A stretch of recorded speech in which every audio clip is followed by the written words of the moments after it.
E aí, João, boa noite, tudo bem? Oi, Sor, boa noite, tudo? Essa quinta-feira pelo menos não tá tão fria, né? Ah, sim, fez um calorzinho hoje. Hoje deu até para se animar, Aham. mas igual, tô no chimarrão aqui, o dia foi cansativo. Como é que vocês andam aí, tudo bem? Laura, boa noite.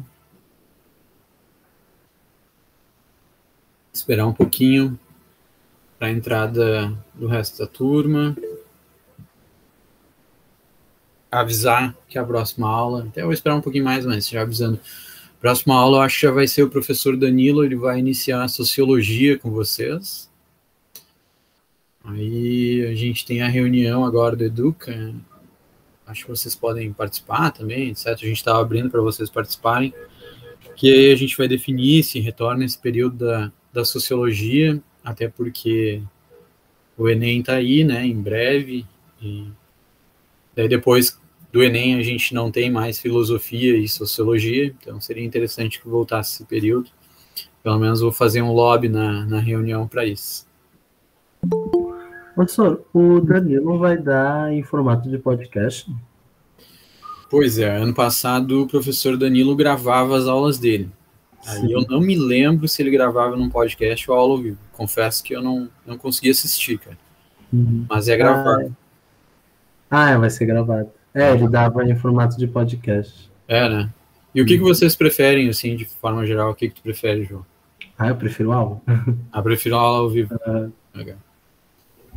Eu acho que o podcast é legal, talvez porque tu consiga resumir aquilo, né, um pouco mais rápido, assim, de repente, eu penso naquela revisão zona, sabe, quando tu tá lá, vésperas de prova, às vezes tu pegar alguma coisa, aquele podcast é rápido, né, Resumidão, é rápido. isso, por isso que eu penso nesses PDFs aqui que eu largo para vocês, porque esses PDFs são bem resumidos, assim, né, são a síntese mesmo do pensamento, né, então, eu sei que é difícil, cara, nem eu lembro, às vezes, tudo de todos os filósofos, né? Imagina. Então, para vocês que recebem uma carga de um monte de matérias, então eu penso que tem que ter essas pinceladas, assim. Sim, Boa sim. noite, Pedro.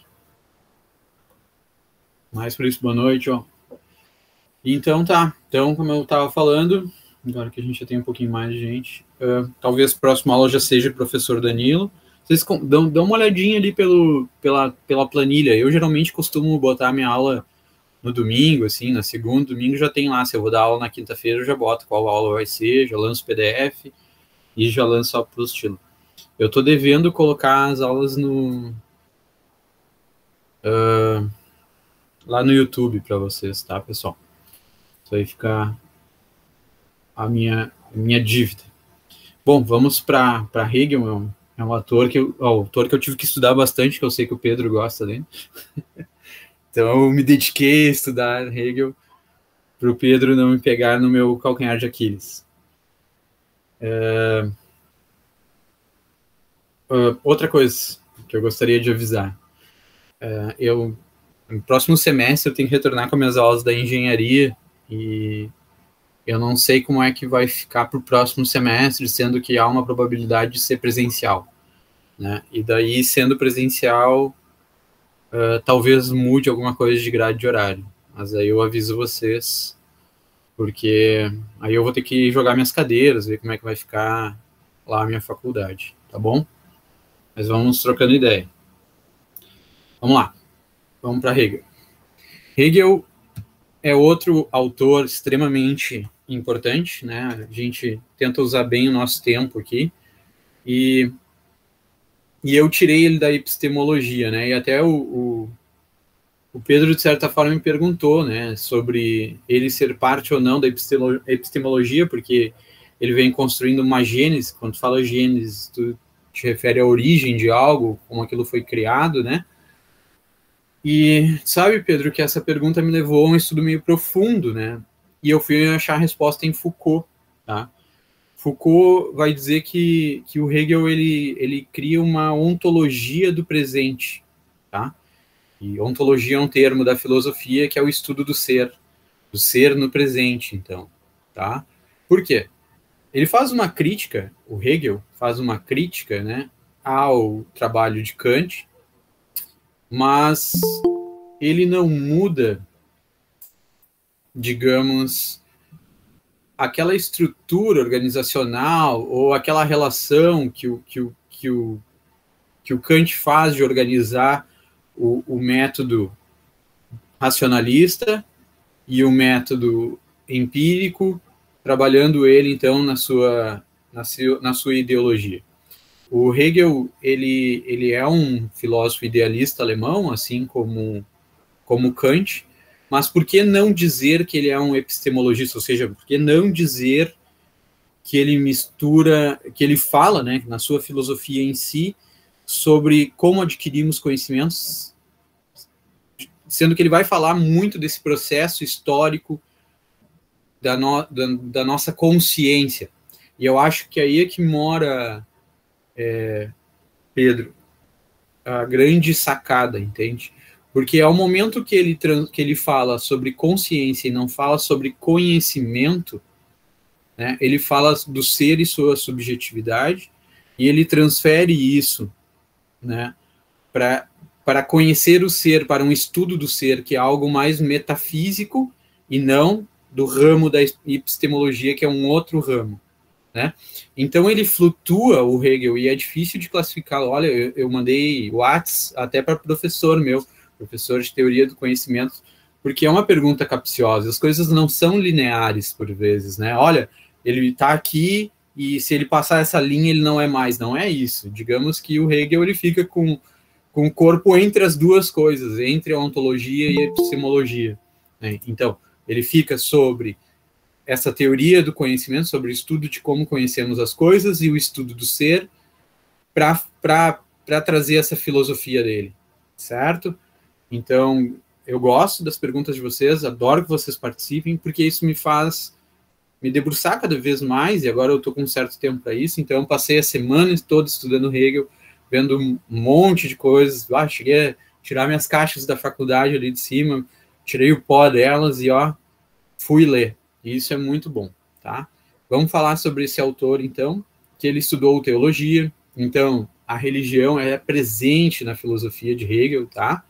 Ele foi colega de Hölderlin, que era um literato, um poeta, né? Menos do que um filósofo, e foi colega de Schelling. Schelling é um estudioso de Kant, e ele é também temporal a Goethe, e o Goethe influencia na obra, né, como um romântico, né? Ele influencia na obra de Hegel, né? Vocês vão ver que depois Hegel, Kierkegaard, Nietzsche, Feuerbach, são todos filósofos que a gente chama de filósofos românticos, né? E que mais? Dentro do contexto, ele acompanha a queda da Bastilha, ele vê Napoleão em ascensão, depois, claro, ele vai, e daí até ele faz elogios a Napoleão e etc., mas no final da sua vida, como todo filósofo um pouco mais amargurado, ou descrente, ou até um pouco conservador, digamos assim, ele já muda, né, porque Napoleão não dura no poder, né, ele se torna depois, de certa forma, um tirano também. Após a morte de seu pai, ele se forma na Universidade de Jena, ele é o principal nome na época dele, da filosofia, né? Ele deixa, então, Jena após a invasão das tropas napoleônicas, e isso já muda o argumento dele sobre Napoleão, e ele foi diretor de escola, né? E nomeado professor, foi catedrático de uma universidade, tanto que Schopenhauer, que é também contemporâneo, ele concorreu a uma cadeira na mesma faculdade. Schopenhauer não pôde ter, porque na aula de Hegel existia... Todos os alunos queriam se matricular na aula de Hegel e ninguém queria se matricular na aula de Schopenhauer. O Schopenhauer já era um pessimista, então ele ficou mais pessimista ainda. Ele era um idealista, né? Então ele é um desses expoentes do idealismo alemão, tá? E ele é um monista, ele acredita que algo gera tudo, algo controla tudo por ser monista, né? Idealismo a gente já viu que não vou perder muito meu tempo nisso, tá? A realidade é um processo histórico. Então, essa frase aqui, eu gosto de deixar frases porque refletem o pensamento dos autores. A gente vai ver. Ele vai dizer que o real, né, é o tecido da razão, né? A razão ali é o tecido da realidade. A razão é o tecido da realidade. Então, o que é real é a realidade é o real, ao contrário de Kant, né? Tá, então como é que ele vai dizer ali? Ele vai dizer que a filosofia devia começar sem suposições, né? A gente não pode usar só o raciocínio para supor as coisas. Não devemos supor que as estruturas do pensamento e a consciência são imutáveis, porque Kant, com a sua ideologia transcendental, seu pensamento transcendental, para ser transcendental é algo imutável no tempo, né? Então ele vai dizer que o pensamento e a consciência não podem ser imutáveis, né? Não devemos supor que toda a realidade é dividida por pensamentos e objetos do pensamento, né? Onde Kant também fazia essa alegação. Essas estruturas são aspectos do espírito. Ele vai dizer ele vai falar sobre o espírito, a gente vai entender o que é o espírito. Pensamentos e objetos são aspectos do espírito. Então, ó, ele começa a unir as duas coisas como uma coisa só, tá? Né? Que as estruturas do pensamento e a consciência são imutáveis e que os pensamentos e objetos. Então, toda a realidade é espírito e todo espírito é sujeito ao desenvolvimento histórico. Toda a realidade é um processo histórico. Então, é uma explicação para aquela frase. Como assim, tá? Hegel vai dizer, tá, na sua dialética hegeliana, né, o processo dialético, acho que até eu coloquei aqui o que quer dizer dialética, vamos ver aqui mais adiante, eu acho, tá, vamos seguir por partes. Então, o dialético seria, a gente já falou sobre isso em Platão, a gente já falou sobre isso em Sócrates, depois a gente viu alguma coisa sobre isso na patrística e na escolástica. A patrística, eles explicavam a dialética, né, a retórica, né? Então, todos os fenômenos da consciência, as instituições políticas, são aspectos de um único espírito, que ao longo do tempo reintegra esses aspectos em si, tá? Então, basicamente é assim, o tempo, ele vai tendo esse movimento, né? Por vezes vai ter um governo mais tirano, por vezes vai ter um governo, mesmo que seja de um soberano só, mais bom, de um rei, né, apenas, um rei bom, né, que seria o contrário. Não vai ter uma oligarquia, tu vai ter uma aristocracia, e assim vai. Então, digamos que tempos difíceis fazem homens bons, tempos bons fazem criam homens difíceis, e etc. E assim vai, não me lembro bem a frase. Mas é basicamente esse movimento, e esse movimento lembra outras coisas, né? Então, o universo em expansão, o universo se contraindo, a sístole, a diástole, a gente já falou sobre isso. Então, Hegel recupera essa ideia, né?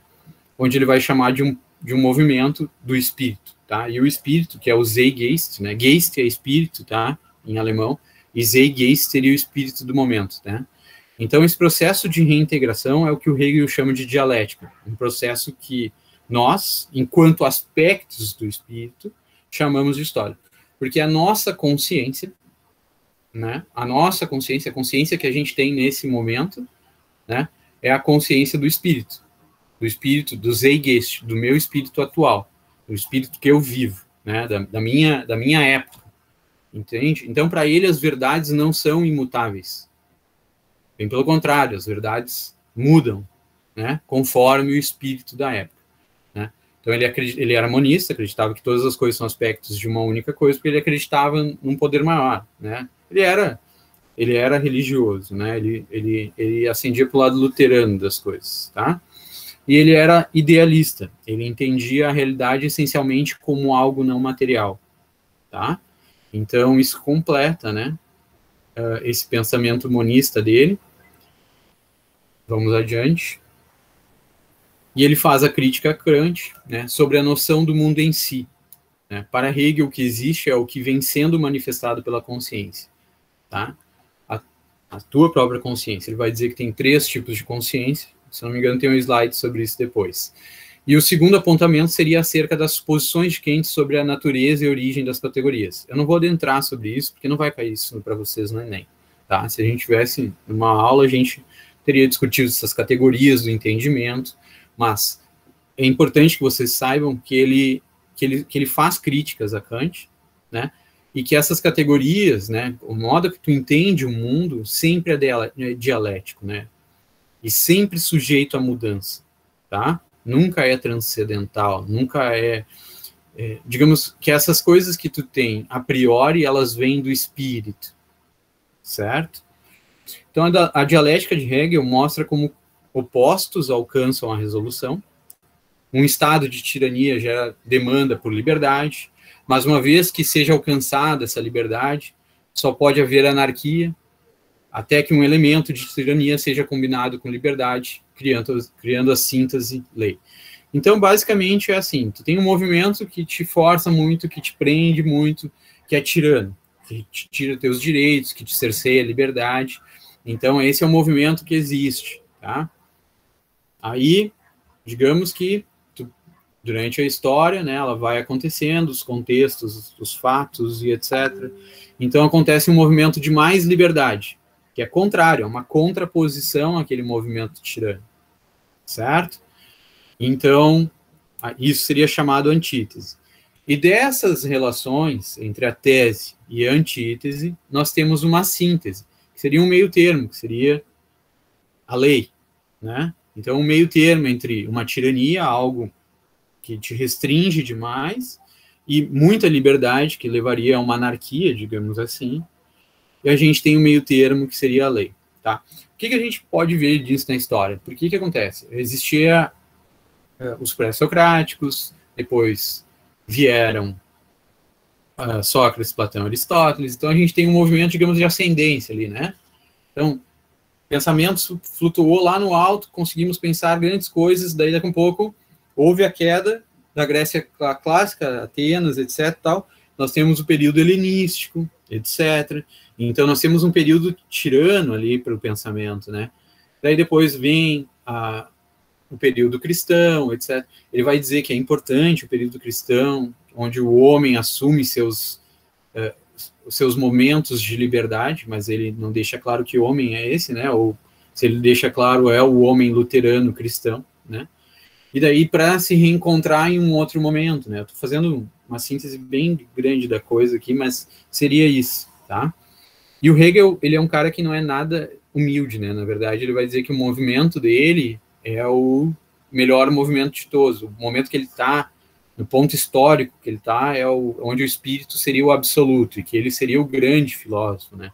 Então é meio romântico esse pensamento de Hegel, né?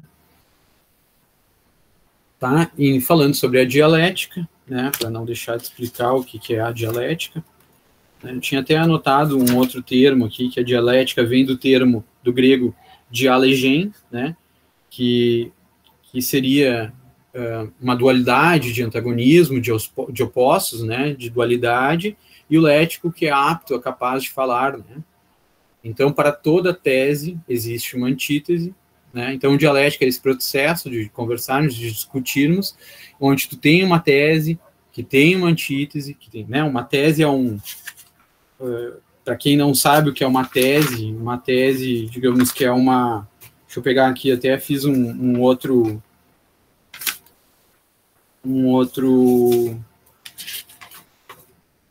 Agora não vou achar, que legal. Que bom. Aqui, uma tese é uma definição, né? E daí a gente tem um contraponto, que seria essa antítese, e daí vem a síntese, né? E a síntese, ele se dá dessa contradição. A contradição, ela é muito importante no pensamento, porque é o sujeito, na sua consciência, que faz essa contradição, né? E essa contradição vai levar a uma síntese, e isso é um movimento que transforma o mundo, tá? Então, a realidade, ela é dinâmica, as alterações são causadas por um processo de contradição, né?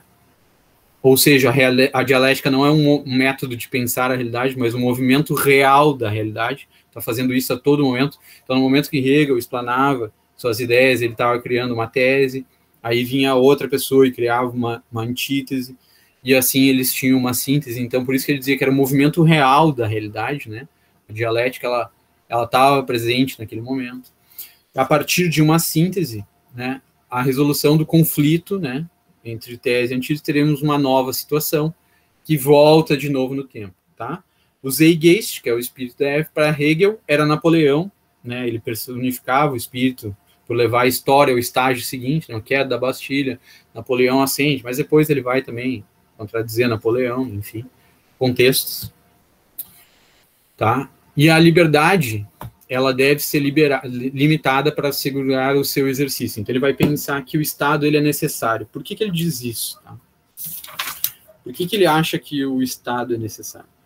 Porque para Hegel ele classifica quase todas as coisas em 3 níveis, assim, tá? E ele faz assim, um nível subjetivo, né? Que seria o da consciência. E vamos fazer uma metáfora com o bebê, que ele desperta e tem a sua consciência, tá? Depois seria um objetivo, que seria algo mais coletivo, tá? Né? Então, esse bebê começa a descobrir os outros, né? Outros similares a ele, outros pares, né? Então, ali, ó, nós temos embaixo ali a fenomenologia do espírito, que é o espírito em si, que é subjetivo, o espírito em outros, que ele é objetivo, a consciência de que vivemos em sociedade, e o espírito ser para si, que é o espírito absoluto, né? Que é a consciência absoluta que nos permite viver em harmonia através da nossa razão, tá? O que a história ensina é que os governos e as pessoas nunca aprendem com a história, então ele fala isso, por isso que os movimentos são de Cicero, de Astley, né? Que tu, um movimento de muita tirania vai trazer um movimento de muita liberdade, e depois vai ter outro movimento de tirania. Eu, como sou um cara otimista, eu penso que esses movimentos podem acontecer dessa forma. A gente teve governo, se a gente trouxer a nossa realidade agora há pouco, a gente teve um governo, muitos anos de um governo de esquerda, então passamos por esse período, e aí fiz para cima, mas se vocês quiserem eu faço para baixo também a onda, e agora nós temos um governo muito conservador dentro de um aspecto e liberal dentro de outro, não tanto quanto realmente os liberais gostariam na economia, mas liberal em outro, fazendo esse contraponto, né? Então, a gente vai pegar Hegel como modelo para nossa modelo atual, e Hegel é um filósofo que vai dizer que a função do filósofo é entender o que está acontecendo na sua realidade agora, né? Então, se esse filósofo consegue isso, ele é um excelente filósofo, assim como, por exemplo, se a gente pegar o Bauman, né, que cunhou o termo de modernidade líquida, né, ele conseguiu pensar isso e transpor isso, e todo mundo conseguiu compreender o que são essas relações líquidas que a gente tem hoje. Quem não conhece, pega ali um tempinho e vai ouvir Zygmunt Bauman, modernidade líquida, essa coisa fugaz e efêmera que a gente tem das redes sociais, é bem interessante. E voltando, então, aqui. Então, a gente vai passar por um movimento, e daí talvez a gente tenha uma síntese. O que eu quero dizer é que talvez essas diferenças, né, não sejam mais tão grandes, né? A diferença que há de uma curva, do ápice de uma curva até a outra, não seja tão grande, que isso comece a reduzir. Essa é a minha esperança, né? Que a gente consiga afunilar esse movimento de sístole, de ástole, de movimentos, me faltou o nome das curvas agora, mas enfim, que vão diminuindo, né? E as ideias presentes, né? O real, então, o real é o racional e o racional é o real. O que ele quer dizer com isso? Que a ideia que a gente tem neste momento, que está formando essa curva, esse movimento, e o mundo que a gente tem, ele tem a forma da nossa ideia. É isso que ele quer dizer, né? Então, o mundo, ele é do jeito que é porque nós pensamos ele assim. O espírito, o Zeitgeist, no momento, transforma ele assim, né? E o indivíduo dentro de uma sociedade, como ele pensa sempre em 3 níveis, ele vai dizer que o indivíduo ele é sempre social, tá? E isso é uma crítica aos contratualistas, né? Porque os contratualistas, vocês vão ver depois de sociologia, eles são naturalistas, né? Eles vão dizer que de uma forma natural o homem é levado a criar o Estado, né? Porque o homem no estado natural ele não vivia em sociedade, ele era, e aí Hobbes vai dizer que era de um jeito, o homem é um lobo do homem, que o homem era ruim quando era no estado natural dele, que é o antes da sociedade. Rousseau vai dizer que o homem era bom e que a sociedade o corrompe. ele vai dizer que o Hegel vai dizer que o homem sempre é social, né? O homem sempre foi social, né? E por que ele vai dizer isso? Porque ele acredita que a família é uma primeira instância, né, dessa forma do espírito em si. Então é tu individualmente quando tu nasce, o espírito em outro já é a família, né? Então o espírito em si é a família. Então, por mais que tu diga que o homem está no estado natural, que ele é um coletor, que ele é um nômade, pelo menos ele vai andar com a família dele. Então esse espírito em si, o espírito subjetivo, seria a família. O espírito em outros, ele vai dizer, vamos achar aqui onde eu coloquei, que são vários rabiscos. Vamos ver. Política, sociedade, indivíduo, família, né? Aí a gente vai ter a sociedade civil, tá? E vamos ter o governo. O governo, para ele, seria o absoluto, né? O governo seria aquilo que sintetiza essas contradições que a gente vai ter, porque a família, ela vai sintetizar esses conflitos que existem entre os indivíduos, né? A sociedade civil, ela vai sintetizar esses conflitos que existem entre famílias, e o governo seria o espírito absoluto que sintetiza todo esses conflitos, teses, antíteses que existem na sociedade civil. Sociedade civil, economia, mercado, política, direito, etc., cultura, né? Então, basicamente isso, né? Então, o homem, para alcançar esse espírito, ele é um ser histórico, né? As verdades são mutáveis, a racionalidade é crescente, ele vive num constante devir, né? Devir é vir a ser, só que tu sempre está nesse devir, tu sempre está melhorando, né? E por isso que a dialética é o próprio estado da realidade. Então é como se fosse assim, ó, pessoal, esse movimento que ele defende, né, de autocompreensão, né, seria a história, depois haveria o processo, e daí esse processo é o motor, né? E vou falar dentro da minha área. Existem pensadores como Descartes, que são levados pelo contexto dele a pensar de certa forma. Depois vem pensadores que são como Locke, que trazem o empirismo e são pensados de outra forma, e geram essas contradições, geram teses, né, e antíteses que te levam a uma síntese. E daí a gente vem com Kant, né, que é uma síntese desses dois caras, né? E isso leva a humanidade, o espírito daquela coletividade, né, que está na sociedade civil, que está nos governos, a um autoconhecimento, né? E esse autoconhecimento está no espírito, e esse processo temporal é o que a gente vai chamar de história, certo? Deu para entender mais ou menos? Professor, é interessante que essa questão da dialética, né, depois, eu não sei se é durante a fenomenologia do espírito que Hegel vai escrever sobre a dialética do senhor e do escravo, né? E quando tu lê sobre isso, tu percebe que o Hegel ele vai abrir as portas até para futuramente para filosofia mais pós-moderna, assim, e para áreas da antropologia. Porque parece que ele se desliga um pouco da questão, por mais que ele tenha uma essência humana para ele, tem a questão da fenomenologia, parece que ele se dá uma desligada disso, sabe? Parece que tem uma disrupção. E além disso, tipo, dá para perceber que depois outros movimentos até estéticos, né, e artísticos, como o movimento absurdista enquanto arte, ou então o movimento futurista ou modernista, eles vão se inspirar muito nessa quebra que tem, sabe? Então é interessante que ele, tipo assim, ele não inspirou só os marxistas, ou só...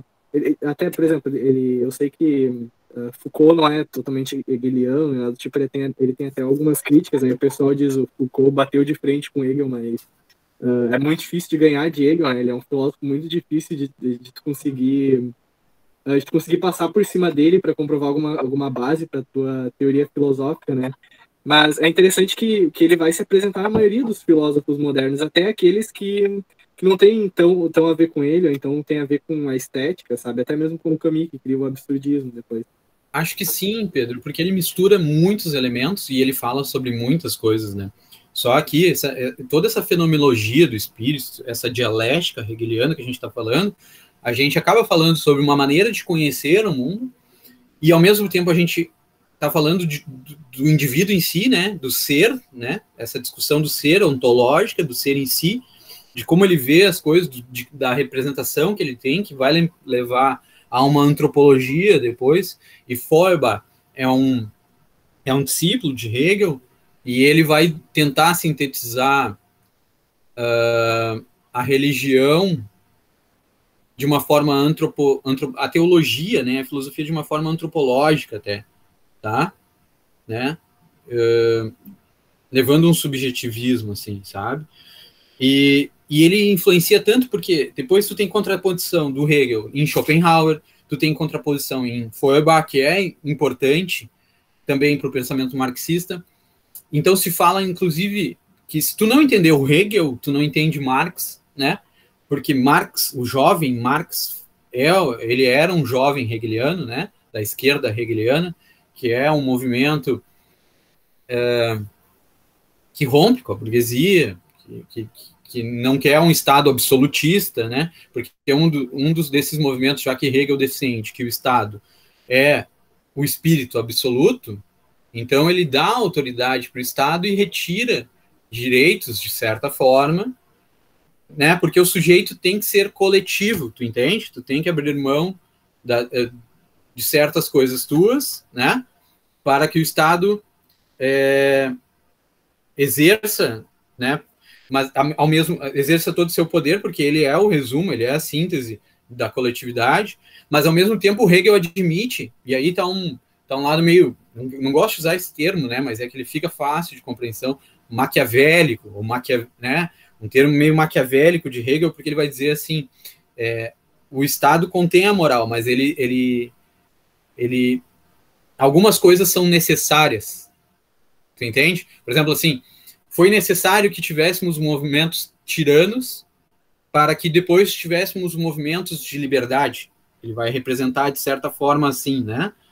Para que possamos algum dia ter esse conhecimento total, entende? Então ele acha que esse caminho é válido para que alcançamos no futuro esse conhecimento total. Já Schopenhauer vai dizer que não, que guerras nunca são válidas, né? E que, na verdade, certas coisas o ser humano nunca vai adquirir, né? Como conhecimento total. E aí, depende do que tu acredita, etc. Tu pode dizer, mas uma das maneiras de dizer o que Schopenhauer disse é algo que é finito não pode caber, algo infinito não pode caber dentro de algo finito, né? Então, a razão ela é constituída de uma forma finita, e o universo ele é infinito, eu não posso pôr o universo dentro da razão. É basicamente isso que ele quis dizer. E tem outras brigas. O Hegel ele parte dessa ideia de que a tua consciência, né, então por isso ele é idealista, é que vai determinar a realidade, né? E já Marx vai dizer totalmente ao contrário. Ele muda, Marx muda totalmente. Ele era idealista e vira materialista. E ele vai dizer que não, que a base, que o material, as relações, né, de classe, de luta e de trabalho é que determinam a realidade, né? E que o Estado ele não é dono da razão, né? Que o Estado ele tem contradições e ele tem injustiça, né? Que o mundo real está aqui, que o mundo real é feito de contradições, que é feito de injustiças e que o Estado não é uma esfera suprema da moralidade que tenha que ser acatada, entende? Então, ele vai influenciar diretamente esses dois caras, Feuerbach, Marx, vai influenciar depois, é uma briga com Schopenhauer, vai influenciar Nietzsche, né? Porque o contexto é do romantismo ainda, e vai influenciar Nietzsche, e depois vai influenciar Sartre, vai influenciar Foucault, que são mergulhados nessa era, né? Não só nisso, mas o engraçado é que Foucault daí vai voltar a Nietzsche mais fortemente, e vai fazer um resgate de uma filosofia mais clássica, né, dos gregos e etc. Ô, senhor, nessa questão, assim, nessa questão, assim, do que eu conheço, né, do Hegel, assim, e sobre o anarquismo, né, que é interessante tu falar essa questão, assim, do Hegel falar que o Estado é absoluto, né, que ele é muito importante. Isso. Até é interessante, né, porque quando eu estava conhecendo o Didier, que já era uma época que eu tinha mais interesse em socialismo libertário, e às vezes, tipo, tem umas pessoas que não conseguem entender como eu gosto tanto do Didier, que mesmo acreditando em um socialismo libertário, né, tendo críticas a essa ideia de Estado. Só que eu acho que uma coisa não anula a outra, sabe? Porque quando tu pega o Hegel, ele influenciou até mesmo alguns anarquistas, como o Max Stirner, que ele não é nem um anarco-socialista, um anarco-comunista, no caso, alguma coisa do tipo. Ele é um anarco-individualista que daí vai fundar, né, depois o anarco-egoísmo lá, e tem uma questão daí com a leitura do ego e com as questões freudianas. Mas ele é um anarquista, sabe? Ele é influenciado por Hegel, assim. Então ele influencia nessa questão, assim. Ele influencia até pessoas, assim, que normalmente não veriam bem alguém que falasse uma coisa tipo, o Estado é realmente muito importante, sabe? Que nem Didier, que vai afirmar muitas vezes, o Estado é totalmente importante. Até nesse último livro agora dele, a pandemia Covid-19 e a volta do comunismo, a reinvenção do comunismo, na verdade. Ele vai dizer que a China, né, a questão de Wuhan, é uma prova hegeliana de que o Estado é necessário, sabe? E que nenhum país conseguiria lidar assim como a China. Só que, sabe, são muitas leituras que tu pode ter, e eu até, com ele, eu concordo nessa questão, mas eu não acho que é exatamente a questão do Estado, sabe? Eu acho que tem uma questão social aí, até com a questão de Chernobyl, por exemplo. Chernobyl, eu acho que nenhum outro Estado lidaria tão rápido quanto o Estado soviético lidou. Mas aí também tem a ver com uma questão de livre mercado, Mas tu viu a série Chernobyl da HBO? Sim, senhor. Mas eu acho até que foi bem rápido até, tipo, o tempo pra... Tipo assim, lendo sobre e tal, eu acho que poderia ter sido pior, sabe? Tu sabe que o 1984 é uma crítica ao Estado socialista, né? Sim, perdão, a Revolução dos Bichos, né? Sim, senhor, sim. Eu li também o 1964. Eu sempre falo 84, mas é a Revolução dos Bichos. É que assim, eu não sou um fã, eu não sou fã, entende? Eu não tenho nenhum super-herói, né? Para nada. Bem pelo contrário, eu acho que quanto mais humanizadas as relações forem, melhor a gente consegue compreender as coisas. Então, o que eu quero dizer com isso é que a gente não pode pôr num pedestal certos movimentos ou pessoas, porque no momento que tu idolatra aquilo, ou que tu bota aquilo num pedestal, numa posição, e tu colocou isso naquela posição, tu fica meio alheio a críticas, né? Ou tu fica até fragilizado a críticas, né? Porque parece que aquela pessoa daí não merece aquela posição mais. Ou que ela não poderia fazer coisas erradas daquela posição que ela estivesse. Ou que aquele governo ele não poderia. Então, cara, eu tenho críticas, né? Eu não gosto de que a tua liberdade seja tolhida, que tu tenha privilégios por participar de uma classe, né? E isso tu vê na sociedade chinesa, tu vê na sociedade russa, entende? Então, é tudo que a gente briga, né? Tudo que depois, se tu pegar e ler, o Marx certamente já deve ter lido ou ouvido alguma coisa, tu vai ver que ele é contra isso, ele diz que o Estado defende os burgueses, né? E, na verdade, os burgueses eram uma classe, né? Então, até nessa questão, assim, é interessante ler Marx, se muito... pegar, ele era um capitalista, cara. Ele é um cara que mais estudou o capitalismo do mundo, entende? Sim, ele era liberal pra caramba. Teóricos, né? E é interessante até, tipo, nunca defendo o Estado chinês, né? Até porque recentemente eu estive lendo a questão da história da Federação Autônoma dos Estudantes, a coisa é bem puxada, assim, sabe? Eles não têm nada de socialista, do socialismo que eles dizem ter, sabe? Não é isso, sabe? Mas como diz Schopenhauer, o problema do mundo é o egoísmo, né? O problema do mundo é o egoísmo, né? E o egoísmo ele vai acontecer em qualquer modelo de governo, né? Então, Não importa, se a gente tiver um modelo socialista e tiver pessoas egoístas lá, eles vão encontrar um jeito de privilegiar alguns e não privilegiar outros. Se a gente tiver um modelo capitalista, por si só, ele já representa o egoísmo em si, né? Porque o meu lucro, eu tiro ele, para que eu tenha lucro, eu estou criando um fetichismo da mercadoria. E assim por diante, né? Eu não estou mais tendo relações de troca, de trabalho, de tempo, e que eu consiga enxergar e mensurar aquilo ali, né? No momento que eu tenho o fetichismo da mercadoria, eu já comecei a ter lucro por lucro, né? E assim por diante. Mais-valia. Até uma questão que eu sei. Só deixa eu liberar aqui, porque eu acho que fechou. Pessoal, vocês estão liberados agora, né? Quem quiser continuar conversando aqui, eu só vou desligar aqui porque a gravação, porque o Google tá com tempo agora, não quero perder. Mas quem quiser ficar pro bate-papo, fica à vontade, tá?